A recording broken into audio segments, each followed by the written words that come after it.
Good morning. Lisa's voice sounded as soon as Marie answered the phone. Good morning, Lisa. Look, I'm calling because I'll be there in an hour for us to have lunch. Lisa, I'm not feeling well, and I'm not in the mood, Lisa interrupted her abruptly. Don't even think about it. You haven't left the house in a week, and you've been alone for 2 days now. You've had enough time to feel sorry for yourself. Get ready and dress up. I'll be there in an hour, and the reservation is already made. No excuses. And she hung up, leaving Marie no chance to argue. Marie took a deep breath. She didn't feel like going out. She had been alone since Patricia went back to university the day after James, and she had spent her days contemplating the ruin her life had become, with the silence of the house weighing down like a reminder of what she had lost. She knew that complaining or saying no wouldn't help. Lisa would arrive, and unless she didn't open the door, she would drag her out of the house.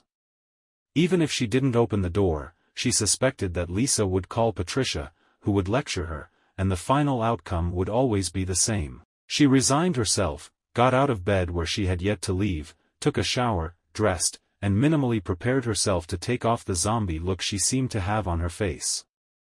When Lisa arrived, Marie was ready, and her friend barely greeted her before dragging her out to the street, into the car, and off they went. They didn't talk much on the way to the restaurant because Lisa knew that small talk wouldn't help much, and in the car, amidst traffic, was not a place to pay attention to Marie. When they arrived, they were immediately taken to a table near a window, and as soon as they ordered and the waiter left, Lisa went straight to the point. So, what are you going to do now? The question had been continuously repeating in Marie's mind for a week, but she couldn't see a way forward. I don't know. Honestly, I don't know. Lisa looked at her and finally said, okay. So let's start somewhere. What do you want? I wish none of this had happened. Yeah, but it happened. And now there's no way except to move forward. My grandmother used to say that it's no use crying over spilled milk. So, since what you really want isn't possible, what do you want? I wish I could have my family back. I wish I could have my husband back. Okay. So now you know what you want. And what are you going to do? I don't know. I've been going around and around in my head, but I don't know how to fix this. The waiter arrived with the food, interrupting them, and when he left, it was Lisa who continued. I know you're not in a position to be practical, so let's take it step by step. Alex left, and we don't know where he is. We know from his words that he's not going to divorce you. But you can divorce him after a year for abandonment and take possession of the assets he left behind. Have you thought about this? No. I don't even want to think about divorce. Besides, I don't know if I'll still have the assets in a year. If he stops paying the mortgage, in a few months I'll be living on the street. Don't be silly, that won't happen. You'll keep the house. But how? You'll start work on Monday. Marie looked at Lisa as if she had two heads. Lisa continued, and you'll start work on Monday for 2 reasons, to give your mind a rest and focus on other things, and to have your paycheck at the end of the month.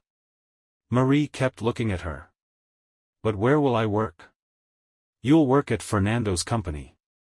You'll start as his secretary's assistant, and when you're more comfortable, you'll share responsibilities with her. This will ensure that you have some money. If it's not enough for everything, I'll help you with what you're missing. Marie still looked stunned and finally asked, why? Lisa looked at her with a smile and replied, you know, despite what happened being a catastrophe for you. The truth is that conversation we had on Saturday night in your kitchen made Fernando and me talk more about things and feelings we never thought existed in the other. And if on that very Saturday I had already come to a conclusion, throughout the week, what we reaffirmed only strengthened this decision. I had no idea what was going on in Fernando's head. I simply assumed he wasn't just fine but even liked our visits to the club, discovering suddenly that he hated it and only went out of fear of losing me. We're not going back to the club. Our marriage is permanently closed. I only need him, and I don't want to hurt him with this even one more time.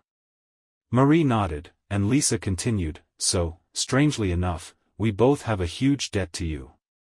And after we talked, since I was part of this and feel guilty in some way, we decided to do everything we can to help you, in whatever way you think you want to move forward.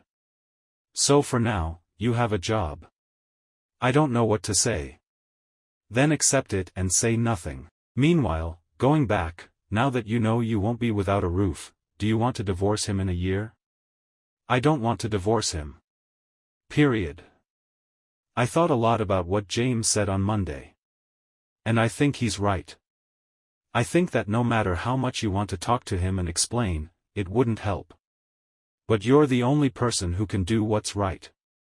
And maybe, with time, if you dare to be patient, your actions will speak louder than all the words you could say to him. You're right. I just don't know what to do. Well, since you can't do anything more, stand up, fight, and lead your life as if he had simply gone to work somewhere he couldn't take you and where there are no communications. And wait. And count on me, Fernando, and most of the women's group to be there for you and help you. Marie nodded, feeling for the first time since Saturday a hope rising within her. She was not alone, and who knows, maybe there was a chance. They spent the rest of lunch talking about Fernando's company and what was expected of her, including, when she had experience, business trips accompanying Fernando. As they spoke, Marie's enthusiasm grew, and she felt more cheerful. When Lisa dropped her off at home in the late afternoon, loneliness returned, but at least, amidst it all, there was a purpose, and she was already feeling nervous in anticipation of Monday